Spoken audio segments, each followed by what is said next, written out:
Hello and a warm welcome to another edition of To The Point. On the show this week, Director General of Confederation of Indian Industry, Mr. Chandrajeet Banerjee. Welcome, sir, on To The Point. My first question to you is that now 12 months to demonetization. How would you look at the story? Do you see it as a big bang or do you see it as a big thud? Well, initially we didn't know what it was all about, but when it happened a year back, and we were all taken quite completely by surprise, and we didn't know as to what the consequences of that would be. But yes, when we talked about the principles, we were quite convinced, and it was a very bold move to take, and therefore it's definitely a big bang. It did create a big bang at that point in time. And over a period of time, as time passed, there were many other things that happened along with demonetization. And demonetization itself, I would imagine that it has met with a lot of the objectives that it was done with, especially on the economic side.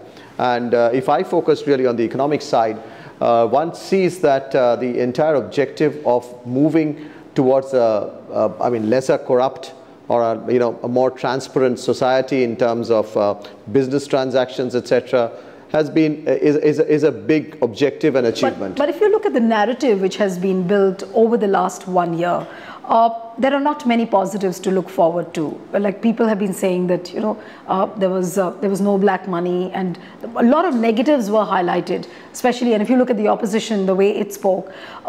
So would you see it as a positive story or as a negative story?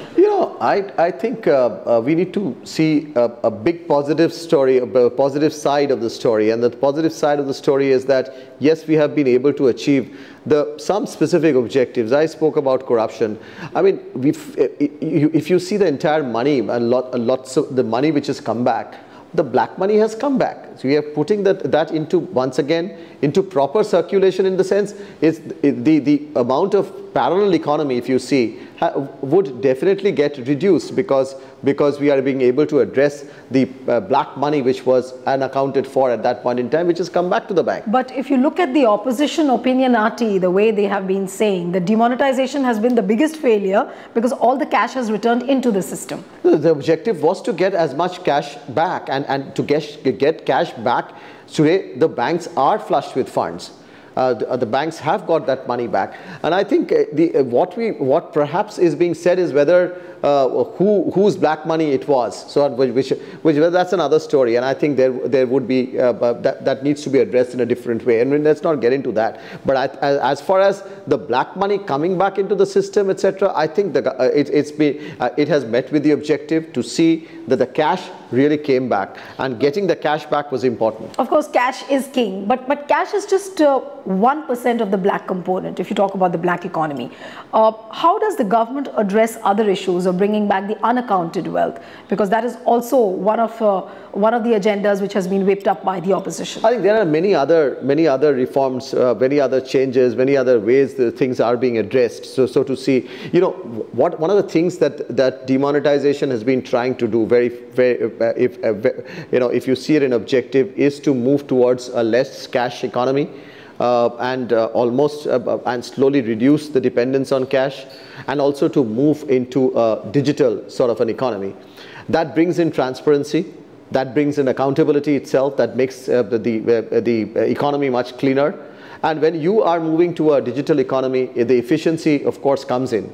And that itself reduces the types of illegal, the scope for illegal transactions, etc. So we are actually being able to achieve that to a huge extent. And I think getting onto a smarter economy at this stage of development, it's going to be so much more important. And that itself will be a huge impetus as we go forward towards growth. So I'm sure you don't agree with those nihilists who actually say that it was a hastily imposed and a badly conceptualized idea. Maybe some more time could have been given. Oh, there's never a good time, for anything for that matter. And if it was done with, and then there would have been said that, well, everybody knew about it. There was everybody had time to hide away stuff and do whatever they wanted. So I think this couldn't have been done in a way which is different from the way it has been done. Okay. I do not think so, because it had to come in. The secrecy was important. We understand the reason for that secrecy. And it had to be sudden, so it was sudden. And I think therefore, if it has been able to meet with its objectives, it's a painful procedure. It's not something which is easy. It's something which people did go through pain. But when you are going through, when you know look at what it was and what it is. But how long is this painful period going to be? I think the pain which was there for the first few months when we were trying to sort of remonetize and stuff like that, and all that process was taken care of in a few months' time. But what has happened, if you see, is and what is still happening. What has happened is you had a situation where you are happy not complying, you are happy not being in the tax net. I think that's something which is changing. You always thought the administration is corrupt and therefore why shouldn't I be? So that contract is changing. You have a strong administration which wants you to be straightforward, and you also have to be straightforward in your business. So you want to say that the people are not ready for that kind of a change in the mindset, and that is why they feel the pain more. So we are never prepared for a change in mindset. So yes, we have to become a more compliant society, tax compliant society. We are becoming a more compliant society. There are compliances to be met with, which sometimes maybe which hurts, which challenges this entire issue of demonetization. And you say that it was a very free-flowing stuff, and now you are bringing in so much of stuff. But at the same time, if you see, digitalization itself is actually leads to easier business transactions for even the tiny guys, even for those in the kirana. You are not dealing with. It's difficult to deal with cash, so that ease will come. But it's just definitely an issue of mindset. But last year it was, of course, demonetization on November 8th, or the midnight of November 8th, followed by another economic reform like GST. So do we say that it's a double whammy for the Indian economy? Because if you talk to the traders, they are crying hoarse that we don't know how to cope with the new reforms. Of course, the government keeps saying that, we are trying to make them aware, we are trying to be, more accommodative. But whichever trader you talk, they say they are unhappy. You see, a huge part of India's economy was out of the tax net and was in the informal sector. And all of these reforms that we are seeing are a way to see we are a more compliant society, we are a more tax-paying society, spreading the tax net widely. So, and over a period of time, if we are able to spread the tax net widespread, if the tax is widespread, then obviously the tax also comes down. The burden of tax comes down. So we are all shouldering together. So that's this is itself a very important transition that we are going through. When should have India brought these changes in? Now, is it good to bring it in when the economy is in the dumps? It isn't. It is good when the economy is doing well to bring it down, so that the preliminary and the transitory shocks of these are well absorbed into the system, and that's exactly what has happened. And if you really talk to the large sector, the medium sector, the medium scale guys, they came out of it through you talked about GST pretty easily, and today it's quite strong. If you talk to them individually, one does not seem to see them pretty much hassled with issues of compliances. Now, those who have never been into this are going through some pain. Some of them have come out of it. Some of them are going to go through, because it is, as we discussed, a mindset change. But once you get into it, it's nothing which is extremely difficult. And as I say, if you will see, we from the Indian industry has been talking about GST, which is a much simpler mode of taxation in the country, which adds to what ease of doing business is all about. We have been talking about it for a decade now. And now, if we still talk about bringing it later, that later would never have come. And I guess therefore it was important to bite this bullet, and we are so glad that it was done. Well, there has been some transitory issues, but I would say that they have been extremely well addressed. The GST Council, in the time it met, it did address some of the issues, and we expect things to get even much more smoothened over a period of time. So I think from India's point of view, from a business point of view, this has been something which is going to be remarkable for us in terms of not only attracting more business, but making doing business simpler. And one tax is such a, and you know, if you really look at the complaints, etc., some of it has been got to do with the process of it. I'm not accustomed to something, I'm getting into it. Right. So number one, the technical part of it. So the small and the small and the trade that you are talking about, you need some amount of hand-holding there. So there is a role that each one of us have to play to see to it that there is a hand-holding done for them to make them understand how do you comply, how do you make it, and then it becomes very simple. You and I fill up a tax form every year. I mean, if you're filling it up for the first time, it's tough for you, isn't it? One section of the people has also been saying over the last 1 year that the government has been shifting its goalpost. It began with saying that, you know, they want to root out black money, then to cripple terror funding, counterfeiting, and then they automatically came to digitalization. So would you also agree with these people who've been saying that the government has been shifting stance, or was it something which people mustn't have thought of, but the government was doing it as a procedure, step-by-step procedure? You know, I think it's time for us in the country to all come together to understand, you know, and work with a certain common objectives, some common minimum objectives that we need to achieve. If we get subsumed in the political rhetorics, I think we will not move forward as a country. So if we need to understand that certain things are being done, keeping the future in mind, and these transitory pains are really transitory in nature. And if we do not, it's glad to see that everyone concerned came together to say, I mean, GST was done with a consensus, right? So I think it's important to see, even in the case of things like demonetization, if there has been some pain points, which nobody denies that there were certain transitory pain points. And I think it would be good if we can work together to see how these pain points are addressed, because the overall objective is quite well stated. And as we have seen, even in the results in the last 1 year, have been quite in sync with the overall objectives. The outcomes have been pretty much in sync with the overall objectives. So there is no, I don't understand why one would like to believe, or one would be asked to believe, that there has been a shift of goalpost. But former Prime Minister Manmohan Singh's voice, when he made a statement on demonetization last year inside Rajya Sabha. He said that demonetization is almost like an organized loot and plunder, and he also predicted that GDP will be down by 2%, which is also a fact. So does it not lend credence to the opposition voices? No, I don't. I don't think that the GDP figures are going to be challenged in a manner in which some people are talking about. We see.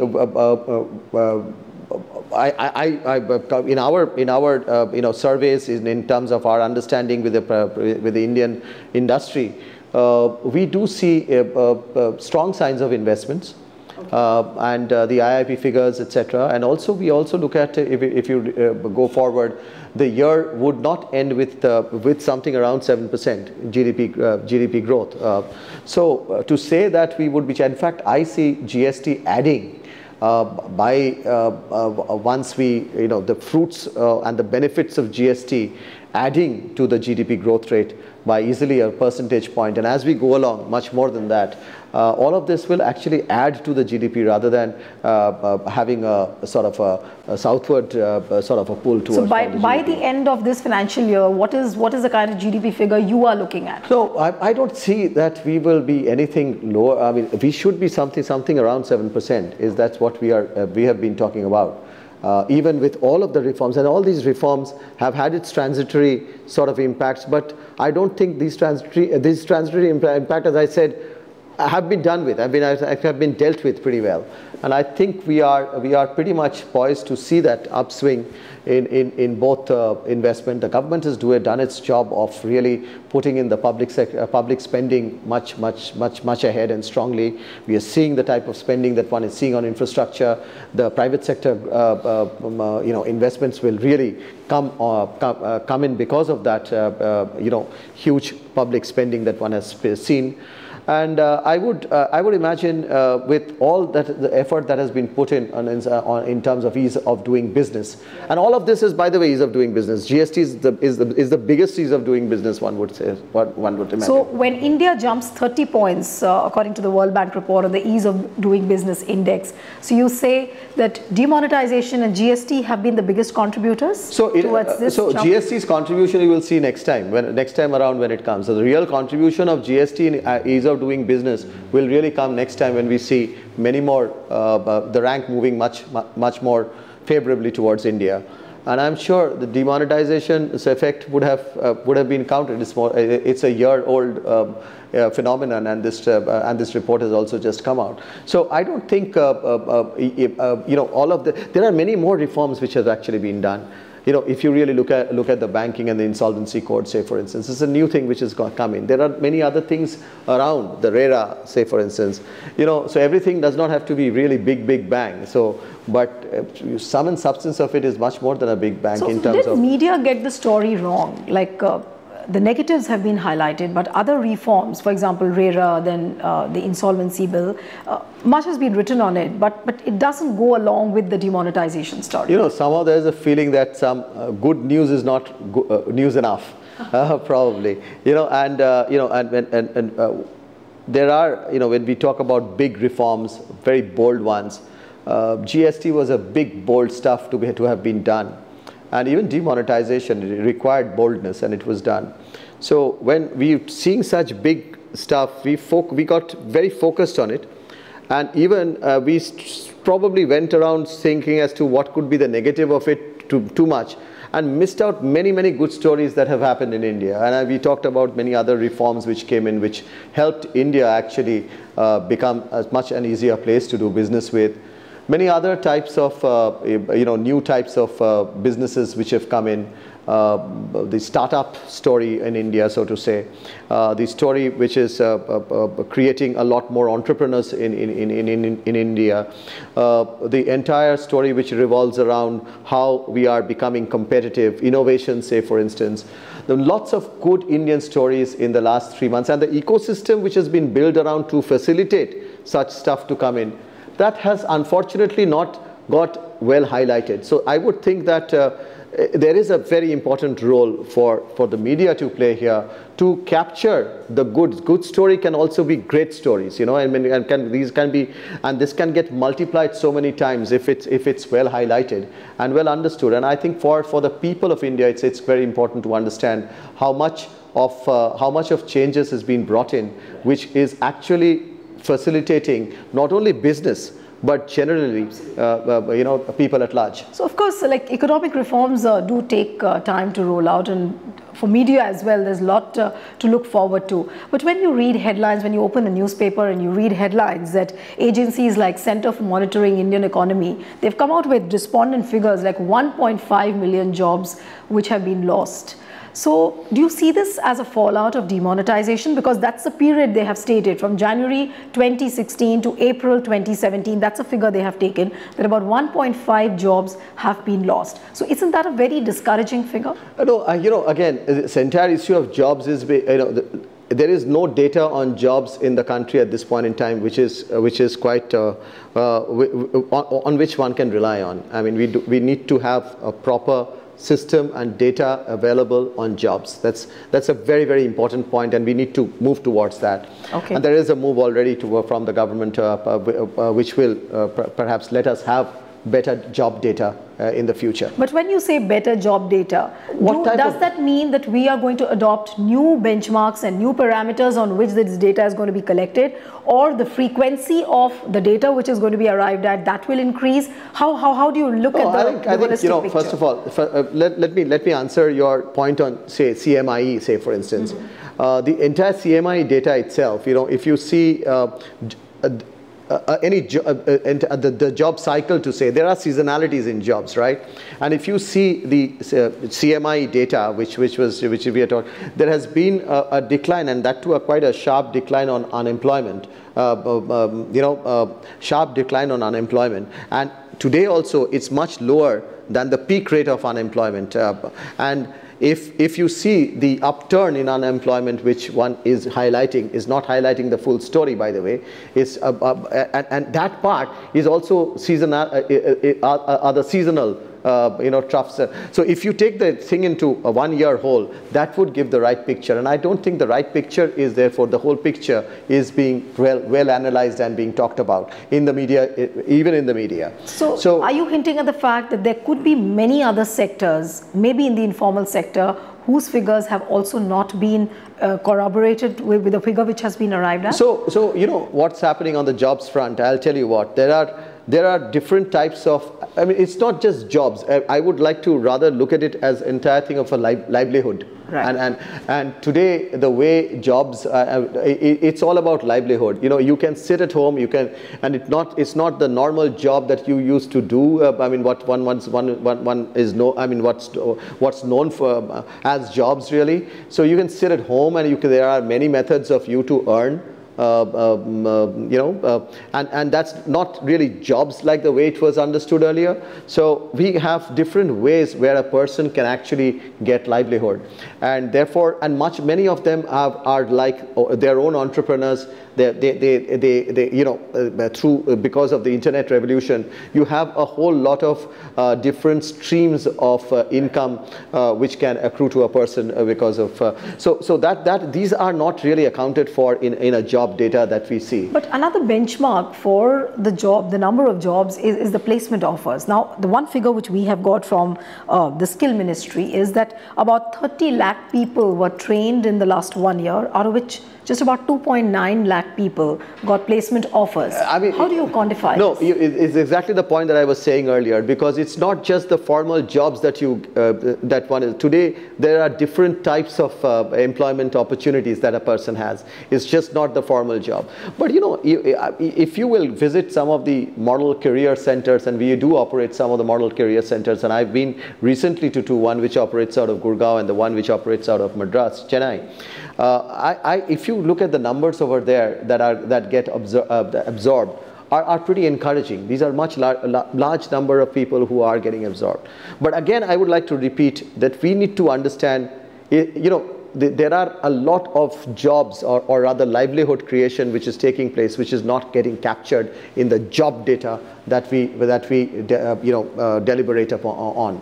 So by when are you expecting this new methodology to be adopted by the government? I hope that we do it very soon, and next year on we are able to get better understanding of the type of employment or livelihood that we are creating. Work is much more important than just saying jobs. So from what you have said, it's not like a gloom and doom kind of a scenario which has been painted across the pink papers. Not at all. And we are looking at traditional numbers in a very traditional way, which is completely obsolete, and then judging it by today's condition. I think this is not an appropriate comparison. So today's entire thing of employment and livelihood creation has to be seen in the context of the times and the type of opportunities that we are living in. And there are different types of opportunities which are coming up. These platforms were just not there earlier, and these are not getting captured as far when we talk about jobs. Another trend which was seen over the last 1 year, which I would like to ask you, was that if you look at the stock exchange, we've seen a bull run with various highs, Nifty and Sensex. What do you think is this indication? Oh, very difficult.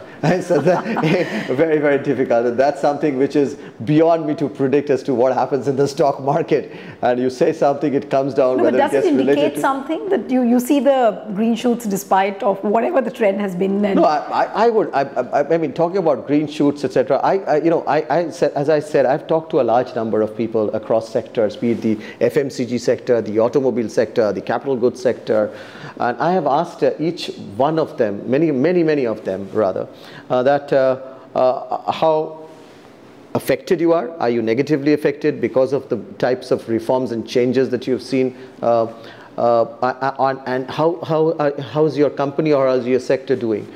I did not find amongst the mid-sized and the large-sized companies, and many of the sectors, they've all reported actually good order booking. They've all reported good way ahead, and it's just that the capacity, the capacity was much more. The demand, I mean, there was still a gap, and I think today the capacity utilization has increased substantially. Fresh investments are already being discussed in many boards, so that's also coming in some ways, and you will see much more coming in.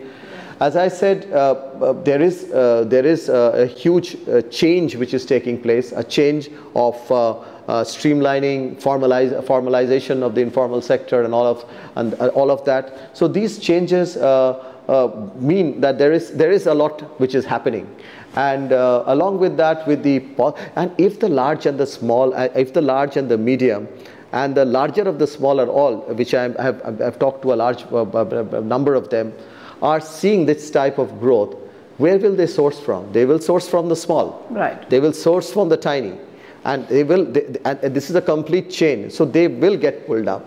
It's just that they have gone through certain transitory issues, which is fine. And I think once you get out of it, they themselves will bear the fruit and enjoy this. So how does we just into the last lap of our interview? What does the government do now? I mean, it has been battling a negative perception after this bold and the reformatory step which the government has taken. How does it counter this negative perception at the moment? What are the moves now which should be coming from the side of the government so that this negative picture which has been painted? I think the numbers itself will show, and if you see the numbers, if you see the number of taxpayers which have joined the net, the tax revenues, etc., those are the numbers which are coming out itself are very positive numbers. And secondly, if you see the type of numbers in every field, be it foreign direct investments which is coming into the country, that itself is a strong number. And I think therefore what I would really expect the government to do is to stand on course and really move ahead to make this story complete. And I was saying that there are certain things which have been done, like the RERA. Now, a lot of the actions would be in the states, Right. The states would need to see to it that these reforms which have been announced are well implemented. So I would think that we need to work along to see some of these are well implemented, taken forward, and I think we should stay on course in terms of moving ahead. So key to the next step of success, of course, would be the implementation and in the states. Absolutely so. Yes, indeed. It's a pleasure talking to you. Thank you very much. So that's it on this episode of To The Point. See you next time with another personality. Goodbye and thanks for watching.